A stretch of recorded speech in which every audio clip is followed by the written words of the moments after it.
할렐루야. 오늘도 굿TV에 함께 하시는 여러분들을 주님의 이름으로 사랑하고 축복합니다. 오늘은 사무엘상 7장 3절과 9절 말씀 중심을 통해서 영적 싸움을 싸운 후라고 하는 그런 제목을 갖고 함께 한번 은혜를 나누기를 원합니다. 하나님은 가장 먼저 하나님의 나라의 거룩한 비전을 가지고 에덴 동산을 창조하셨죠. 그래서 창조의 모든 만물들 가운데 가장 중요한 핵심인 에덴 동산을 창조하셨으니 창세기 2장 8절에 말씀하고 있습니다. 그리고 이 에덴 동산을 다스리게 하기 위해, 즉 하나님의 나라의 모습을 예표하는 에덴 동산을 다스리게 하기 위해서 창세기 1장 26절에 하나님의 형상을 따라 닮은, 하나님의 형상을 따라 만든 사람을 지었다라고 성경은 기록합니다. 자, 그러면 하나님의 형상이 과연 무엇일까라는 부분이죠. 창세기 2장 7절의 말씀에 흙으로 사람을 지으시고 그 코에 생기를 불어넣어 생영이 되었다라고 표현하는 모습을 통해서 하나님의 형상은 결국 영이신 하나님이 하나님의 영인 영을 우리에게 부어주셨고 그 영으로 우리에게 공급받은 우리가 바로 하나님의 원하시는 살아있는 영, 생영이 되었다고 하는 것이죠. 즉 하나님의 형상은 하나님의 영을 우리에게 말씀하고 있으니 우리가 바로 산영이 되어야 한다는 겁니다. 그래서 고린도전서 바로 15장 45절의 말씀에 우리는 산영이다 라고 표현했습니다. 하나님의 형상인 하나님의 영이 우리 안에 들어와서 우리를 산영으로 만들어 주신 것이죠. 이렇게 산영이 된 우리를 통해서 하나님의 나라를 다스리고 하나님의 나라를 확장시켜야 될 귀한 사명을 주셨고 이 하나님의 영으로 창조된 우리를 통해서 하나님의 영광을 받으시길 원하셨던 거죠. 그래서 이사야 43장 7절 말씀에 하나님 우리 지으신 목적, 우리를 창조하신 목적, 우리를 구원하신 목적을 말씀하기를 하나님이 영광을 받으시기 위함이다 라고 표현했습니다. 그럼 하나님이 영광을 받는다는 이 영광이 과연 무엇일까요? 하나님의 형상인 영, 하나님의 본질인 영, 이 영으로 산영이 된 오늘 우리들을 통해서 바로 영광은 예배를 받길 원하신다는 겁니다. 그래서 하나님은 요한복음 4장 24절의 말씀을 통해서 하나님은 영이시니 예배하는 자가 영과 진리로 예배하라라고 말씀하셨으니 우리를 창조하시고 우리를 구원하시고 에덴 동산을 맡긴 하나님의 나라를 맡긴 이유는 하나님이 우리로부터 끊임없이 예배를 받기 위함임을 성경을 통해서 확실히 알 수가 있습니다.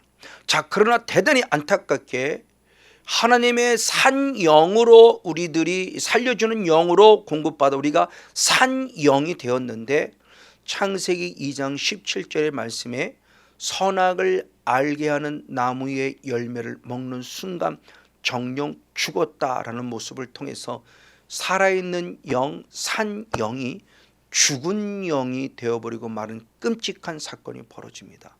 산영이 되어야만 하나님의 나라를 예표하는 에덴 동산에 거할 수 있는데 죽은 영이 되었으니 에덴 동산에 거할 수가 없었던 거죠.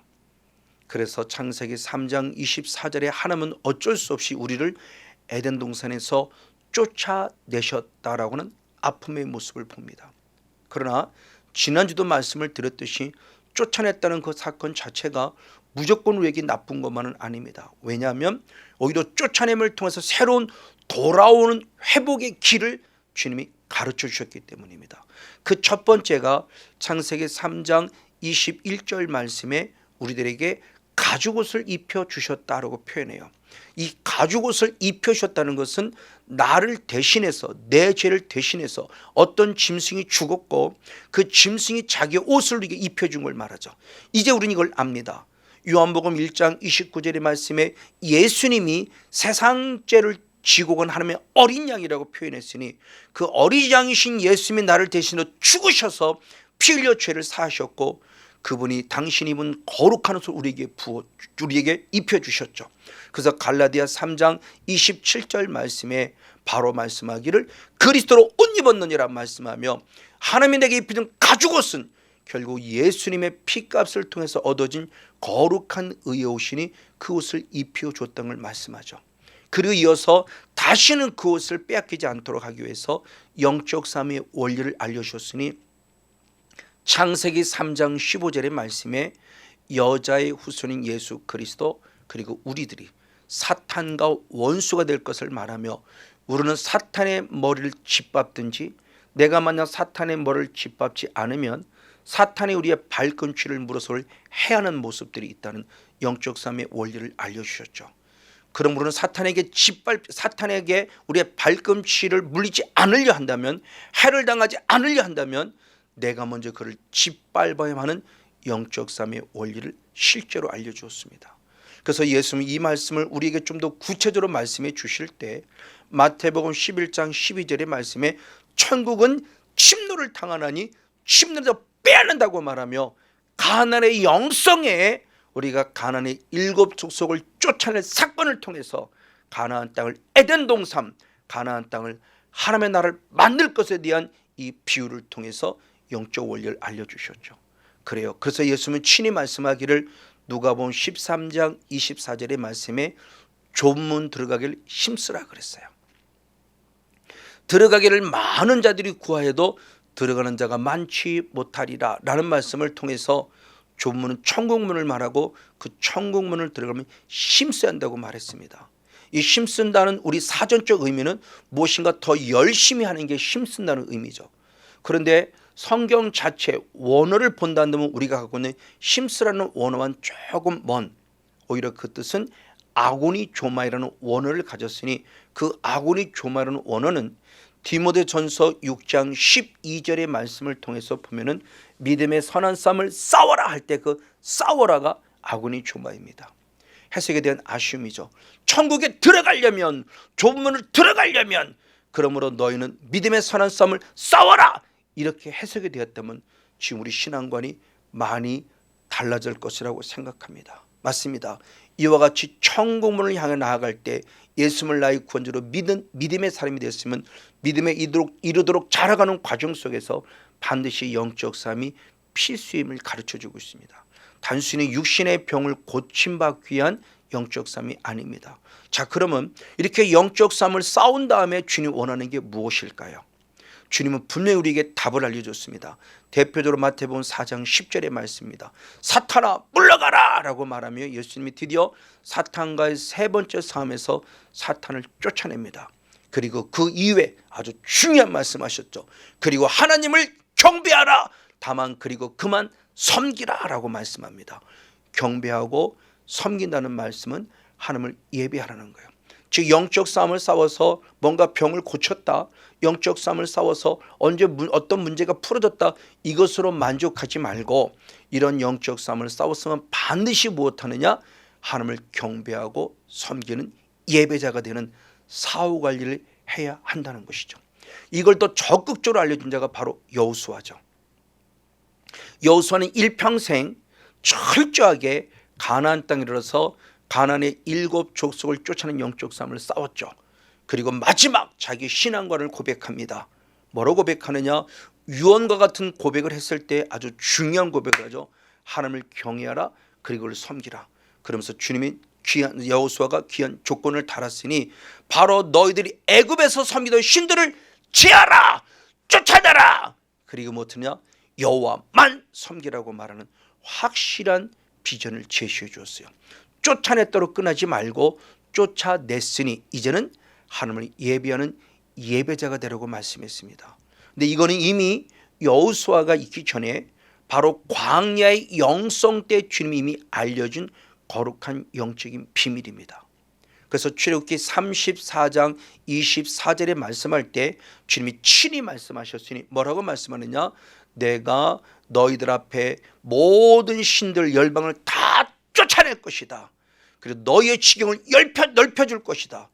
그리고 너희들은 내게 매년 3번씩 유월절, 맥주절, 초막절을 말하죠. 바로 매년 3번씩 내게 보이러 오라. 즉 하나님의 얼굴을 구하는 예배자가 되려가는 겁니다. 그러면 그 누구도 감히 너희 땅을 엿보지 못하게 하려는 축복을 말씀해 주셨어요. 그러니까 이미 광야의 영성 때부터 영적 싸움으로 끝남이 아니라 영적 싸움을 싸워라. 내가 싸워줄 것이다. 너는 열방을 쫓아낼 것이다. 그러니 너희들은 내게 3번씩 매년 3번씩 내게 와서 보이라. 하나님의 얼굴을 구하라는 예배자가 되라고 말씀하고 있다는 사실이죠. 맞아요. 그리고 성경의 역사를 보니 이렇게 계속 영적 싸움을 싸웠으면 반드시 사후관리적인 차원 속에서 예배가 필수임을 성경 계속 말씀해 주고 있어요. 대표적으로 사무엘입니다. 사무엘의 시대는 먼저 엘리 시대가 있었고 엘리 제사장이 그만 하나님의 언약궤를 블레셋에 빼앗기고 말았죠. 하나님의 특별한 은혜로 그 언약궤가 회복되었을 때 사무엘이 귀한 말씀을 선포합니다. 뭐라고 선포하느냐? 너희들이 여호와께로 돌아오려거든 이라고 말하며 사무엘상 7장 3장에 중요한 말씀하셨어요. 7장 3절의 말씀에 여호와께 돌아오려거든 말하며 그들은 뭐라고 말하냐? 이방신들과 아스다롯을 너희 중에서 제하라. 우상을 제하라. 이방신을 제하라. 우상의 흔적들을 제하라. 그리고 여호와께 예배하는 자가 되라. 주님을 섬기라고 말씀하는 예배자가 될 것을 말씀하셨어요. 그리고 드디어 이스라엘 하나님을 예배합니다. 그래서 사무엘상 7장 9절의 말씀에 온 번제를 드리면서 어린 양을 취하여 번제를 드리면서 하나님을 온전히 예배할 때 여호와께 응답받았다는 아주 놀라운 축복을 공급받는 것을 봐요. 그럼 무슨 축복을 공급받았을까요? 무슨 응답을 받았을까요? 사무엘상 7장 13절 이후의 말씀에 보니 가장 먼저는 블레셋 사람을 막아줬다요. 조금 전에 얘기했던 출애굽기 34장 24절의 말씀에 너희가 나를 예배할 때 다른 사람들이 널 치지 못하도록 막아준다고 말했는데 맞습니다. 사무엘 선지자를 통해서 하나님께 어린 양 예수의 핏부림의 회개 예배를 드렸을 때 응답받았으니 블레셋이 더 이상 이스라엘 공격하도록 막아줬다고 말하는 놀라운 축복을 공급받아요. 그리고 더 나아가 14절의 말씀에서는 모든 빼앗긴 걸 다 되찾는 은혜를 얻었어요. 블레셋 빼앗는 모든 걸 되찾는 회복의 은혜를 얻었어요. 그리고 맨 마지막에 말씀해 보니 평화가 넘쳤다라고 말합니다. 이게 영적 싸움의 아주 중요한 응답이에요. 그리고 하나님을 예배한 자들에게 주어진 거룩한 응답이에요. 다시는 악한 영이 나를 침범하지 못해 주님 막아주셨고 그 막아주심 속에서 빼앗긴 모든 걸 되찾았고 바로 우리 안에 평안을 누리는 은혜를 주셨다는 거예요. 얼마나 감사한지요. 맞아요. 그랬을 때 사무엘은 그럼 이거 한 번으로 끝나냐? 아니었습니다. 사무엘은 계속해서 사무엘상 7장 15절과 17절의 말씀에 사무엘이 사는 날 동안 그는 계속해서 여호와를 위해 단을 쌓았다라고 말하며 그는 일평생 죽기까지 온전히 주님을 예배하는 예배자가 되었다는 것을 보여주고 있죠. 이 시간 우리가 영적 싸움을 싸우고 있다면 지속적이고 계속적으로 말씀 안에 서서 하나님 앞에 온전히 예배하는 자가 되어짐으로 사무엘과 같이 예배를 통해서 반드시 응답받는 축복의 주인공 우리 모두가 되어지기를 주님의 이름으로 간절히 축복하고 축원을 드립니다. 그런가 반면에 조금 더 나아가 이제는 주님이 왕이라고 하는 세 사람을 통해서 종교 개혁을 일으킨 아주 신실한 일꾼들이 있습니다. 대표적인 첫 번째 왕이 히스기야 왕입니다. 히스기야가 어떤 사람이었는가? 역대하 29장 2절과 3절의 말씀에 보니 다윗의 영성을 따라 하나님 앞에 정직한 영을 가졌고 그 정직한 영을 가졌기에 가장 먼저 것이 왕이 되자마자 하나님의 성전을 청소했고 하나님의 성전을 수리했다고 말하는 아주 중요한 모습을 보여줍니다. 이것이 바로 우리들에게 주어지는 영적인 메시지예요. 맞아요. 자, 그러면 하나님의 성전을 수리했다라고 바로 같이 말하는데 이 하나님의 성전을 수리했다는 건 좀 더 구체적으로 무엇일까? 그 말씀을 보면은 열왕기 하 18장 4절의 말씀에 너무너무 중요하니 여러 산당을 제하고 주상을 깨뜨렸고 아세라 목상을 찍어냈고 그리고 모세가 만들어 놋뱀마저 부숴버림을 통해서 우리들에게 남아있는 우상의 흔적들을 제거했음을 보여줍니다. 특별히 모세가 만든 놋뱀입니다. 하나님이 허락한 뱀이었어요. 근데 어느 순간 노뱀이 우상화돼 버린 거예요. 하나님을 우상으로 금송아지로 만들어 우상으로 섬긴 것도 잘못이지만 노뱀을 우상으로 만들어서 섬겼던 이 모습 가운데 완전히 제거되길 원하는 주님의 놀라운 모습을 보게 됩니다. 맞습니다. 그리어서 그는 모든 것을 제거내지 못했느냐? 하나님을 온전히 예배하는 자가 됐어요. 그래서 역대하 29장 24절의 말씀에 온 이스라엘 속지 아니, 사무엘도 가장 먼저 나가 번제를 드릴 때 어린 양을 취하여 번제를 드렸듯이 오늘 히스기야 왕도 가장 먼저는 내 더럽고 추한 죄를 속하는 속죄제의 예배를 드림을 성경은 가르쳐주고 있어요. 이렇게 하나님께 온전히 예배할 때 어떤 열매가 있었느냐? 성경은 말할 때 역대하 30장 26절의 말씀에 큰 희락이 넘쳤다고 그래요. 어느 정도로까지? 솔로몬 때로부터 지금까지 이런 희락이 없었다 할 정도로 우리로서는 상상할 수 없는 큰 희락의 기쁨이 히스기야의 영적 싸움을 싸운 후 예배 속에 찾아왔다는 거예요. 이 희락은 무엇입니까? 하나님의 나라가 이루어졌다는 자의 삶의 열매이죠. 그래서 로마서 10장 17절의 말씀, 로마서 14장 17절 말씀에 하나님의 나라는 먹는 것도 아니요 마시는 것도 아니요 성령 안에서 의와 평강과 희락이라 그랬어요. 부족하지만 여기 있는 주의 종은 13년 전에 하나님을 인격적으로 만난 이후 이제는 저 말씀이 무슨 말인지 알게 될 것 같아요. 희락을 누리는 게 뭔가를 알 것 같아요. 똑같이 목회를 했을 때 그전은 근심, 걱정, 염려, 세속적으로 말하면 스트레스 받는 목회를 했다면 지금은 완전 진리의 자유한 목회, 하나님이 주신 거룩한 영성 안에서 의합하고 희락을 누리는 행복한 목회를 하고 있다는 게 얼마나 감사한지요. 히스기야가 바로 그 영적 싸움을 통해 이 은혜를 누리고 있다는 것을 강조해 주고 있는 거죠. 맞아요. 그리고 더 나아가 그는 나아가 물질의 축복도 받았죠. 그래서 역대하 31장 10절의 말씀에 보니 백성이 예물을 여호와께 드리기 시작하는 때부터 라고 말씀하며 그때부터 상상을 주님의 크신 축복을 받는데 쓰고도 남음이 있을 만큼 언제부터요? 예배를 드릴 때부터요. 그럼 사무엘의 모습만이 아니라 우리도 히스기야 왕처럼 영적 싸움을 싸운 후 사후관리 차원에서 예배를 잘 드림으로 말미암아 하나님의 예비하신 영의 축복은 물론이고 죄사함의 은혜도 물론이고 하나님의 약속한 희락과 평안, 은혜, 능력 그리고 물질의 축복도 공급받는 주인공 우리 모두가 되기를 역시 주님으로 간절히 축복하고 축원을 드립니다. 그런가 반면에 또 요시야 왕도 있습니다. 요시야 왕도 역시 똑같은 모습으로 종교 계획을 일으켰어요. 그의 모습은 어떠한 모습이냐? 열왕기하 23장 15절의 말씀에 이스라엘로 범죄한 느바세 아들 여로보암이 세운 바로 그 모든 산당을 비롯해 그것들을 완벽하게 제거시켰어요. 자, 이 말씀을 잘 보시기 바랍니다. 하나님의 다른 신을 섬기는 우상으로만 이것만이 우상을 숭배한 게 아니라 하나님의 형상으로 만들어서 노뱀과 같이 금송아지로 만들어 섬겨도 죄였던 거죠. 이게 바로 하나님을 우상으로 섬기는 기복주의 신앙이에요. 이것도 철저히 제거했다는 겁니다. 누가? 요시야 왕이요.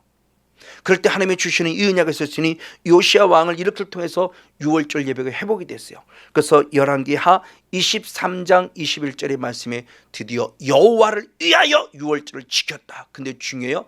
언약책에 기록된 대로라고 표현해요. 이 말씀이 무엇을 의미할까요? 역시 또 한 구절의 말씀을 통해서 보면 열왕기하 23장 24절의 말씀에 그 이후에 이제 신접한 자와 박수를 비롯해서 드라민과 우상의 모든 것 가정을 다 제하여 버렸어요. 그러니까 하나님 외에 다른 신을 또 다른 근거 그리고 섬기게 만들어 통도가 되는 신접한 자 박수들 이들마다 깨끗하게 제거시켰어요. 근데 중요해 이것이 왜 제거시켰냐? 여호와의 말씀을 이루어드린 거예요. 그러면 저 조금 전에도 언약책에 기록된 대로서 말씀을 이루어드렸다면 이게 무슨 말씀이죠? 요시야가 왕이 됐을 때 하나님이 주신 은혜 가운데서 실기야라는 선지자가 대제사장이 성전을 청소하다가 언약책을 발견해요. 하나님의 율법을 발견합니다. 그리고 율법 앞에 철저히 말씀을 듣다가 요시야 왕이 통곡하고 회개해요. 그래서 열왕기하 22장 8절과 11절의 말씀에 통해 보니 율법책을 발견했고 그 말씀을 읽을 때 요시야 왕이 듣고 옷을 찢는 회개의 모습을 한 거예요. 결국 무엇이냐? 말씀이 기록한 뭔가를 이제 발견한 거예요. 내 마음의 성전에서 잃어버린 말씀을 되찾아야 돼요. 날마다 성전 청소가 필요합니다. 마음의 성전 청소가 필요해요. 그래서 잃어버린 말씀을 찾아야 돼요. 성령의 말씀을 가르치고 생각나게 하신다고 그랬어요. 그래서 되찾아서 이 말씀을 따라 나도 어떻게 말씀이 원하는 법은 우상을 타파해야 되는구나. 그리고 우상을 타파하는 영적 싸움을 싸워서 무엇하지? 예배되는구나. 바로 이런 관점 안에서 예배의 거룩한 성공자가 되기를 다시 한번 간절히 축복하고 축원을 드립니다. 그리고 또 하나가 있죠. 느헤미야라는 정치적인 선지자입니다. 바로 느헤미야를 통해서 주님께서 무엇을 말씀했느냐? 느헤미야 9장 2절의 말씀에 이방 사람과 절교했다 그래요. 우상을 숭배하는 통로, 이방 사람과 만나면 만날수록 자꾸 타락해 갑니다. 그럴 때 이방 사람 자체를 절교했어요. 그리고 느헤미야 9장 3절의 말씀에 그는 하나님을 온전히 경배하는 자가 됐다고 그래요. 이방 사람을 끊어내고 하나님을 경배하는 예배자가 된 거예요. 그럼 예배가 구체로 무엇이냐고 했을 때 역시 느헤미야 10장 31절에 보충 설명했으니 안식일이 회복된 걸 말합니다. 이방 사람들이 안식일에 물건을 팔려 있을 때 안식일을 맞아서 나는 이제 이방 너희들의 물건을 사지 않을 거라 말하며 안식일을 거룩히 지켰음을 보여주고 있습니다. 바로 이와 같이 하나님의 사람들은 철저하게 우상 숭배하는 흔적들을 끊어내는 영적 싸움을 싸웠으면 반드시 마지막 사후 관리가 무엇으로 마무리했냐? 예배로 마무리 지어졌다는 겁니다. 이걸 실제화시킨 분이 바로 예수님이죠. 예수님의 첫 사역도 성전 청소였습니다. 그래서 요한복음 2장 14절 15절의 말씀에 바로 돈소리와 더불어 짐승 소리들을 완전히 들리는 것들을 제거시켰으니 양과 여러 가지 비둘기와 소들을 쫓아냈고 돈 매매하는 자 돈소리 내는 자들을 완전히 쫓아냈어요. 이것이 첫 사역이었어요. 그리고 마지막 사역도 역시 마찬가지입니다. 마태복음 21장 12절의 말씀에 동일한 사건이 한 번 더 나오죠. 철저한 성전 청소를 통해서 성전에 남아있는 돈소리, 짐승소리를 완전히 제거시켰다는 겁니다. 그럼 지금 우리의 마음의 성전은 어떤가요? 우리는 예수의 피로 값주신 성전이에요. 성령이 거는 거룩한 전이라는데 이 전에 돈소리가 들리고요, 이 전에 짐승소리가 들리고 있다면 주님이 원하시는 바가 뭐냐는 겁니다. 철저히 영적 청소를 하라요. 쫓아내야 됩니다. 물질 만능주의의 돈소리를 쫓아내야 돼요. 또 내 안에 우는 사자와 같이 삼킬 자를 찾으려고 어르렁거리고 있는 마귀의 존재를 쫓아내야 돼요. 이런 깨끗한 이런 영적인 청소, 그래서 성전이 성전다워져야 됩니다. 예수의 피로 값주고 사셨으니까요. 이 거룩한 성전이 이제 무엇을 하는 자가 되어야 되느냐? 주님은 말씀하기를 마태복음 21장 13절의 말씀, 우리 본질을 말했으니 이 집은 만민이 기도하는 집이라고 그랬어요. 이 말씀은 이미 구약성경 이사야 53장 7절에 예언된 말씀입니다. 이 말씀을 통해서 만민이 기도하는 집, 하나님을 예배하는 집이라는 거죠. 그런데 왜 강도의 구리로 삼았냐고 책망해요. 왜 돈소리가 들리냐는 겁니다. 왜 짐승 소리가 들리냐는 겁니다. 사탄의 존재를 강도로 표현했죠. 도적으로 표현했어요. 그래서 요한복음 10장 10절의 말씀에 도적은 우리의 것을 도적질하고 죽이고 멸망시킨다고 말하며 이 사탄의 존재가 저와 여러분의 은밀하게 들어와서 마음의 성전에 거하며 여러분들의 것을 빼앗고 우리의 것을 빼앗어요. 믿음을 빼앗죠. 구원을 빼앗습니다. 그래서 대표적으로 누가복음 8장 12절의 말씀에 길가밭을 얘기하며 사탄이 말씀을 우리 안에 들어와서 말씀을 빼앗는데요. 이유는요, 구원 얻지 못하게 하려고요. 말씀이 없는 자는 구원이 없다라는 거예요. 이게 예수님이 영의 세계 실체를 얘기한 거예요. 단순히 이야기가 아닙니다. 여러분 실제를 기억해야 돼요. 지금 우리 말씀을 빼앗기고 있지 않나요? 말씀을 잊어버리지 않나요? 누가요? 사탄이요. 왜요? 구원 얻지 못하게 하려고요. 그럼 우리의 구원을 다시 한번 주의 있게 생각해야 돼요. 그럼 지금도 끊임없이 우리 구원을 뺏어가고 말씀을 뺏어가는 사탄과 싸움에서 반드시 승리해야겠죠. 그리고 우리는 예배의 거룩한 성공자가 되어야만 합니다. 맞습니다. 이와 같이 영이신 하나님, 하나님의 형상인 영, 본질인 영, 그리고 우리 산 영으로 만드신 하나님 우리에게 뭘 요구하느냐? 예배를 원한다고 하는 겁니다. 그래서 요한복음 4장 23절 24절에 예배자를 찬란히 신령과 진리, 영과 진리의 예배를 찾고 있게 저 여러분 영적 삶에서 반드시 승리하시고 마지막까지 거룩한 예배 성공자가 돼서 다시는 뺏기지 않고 믿음을 지키는 승리의 주인공 우리 모두가 되어지기를 예수님의 이름으로 간절히 축복하고 축원을 드립니다.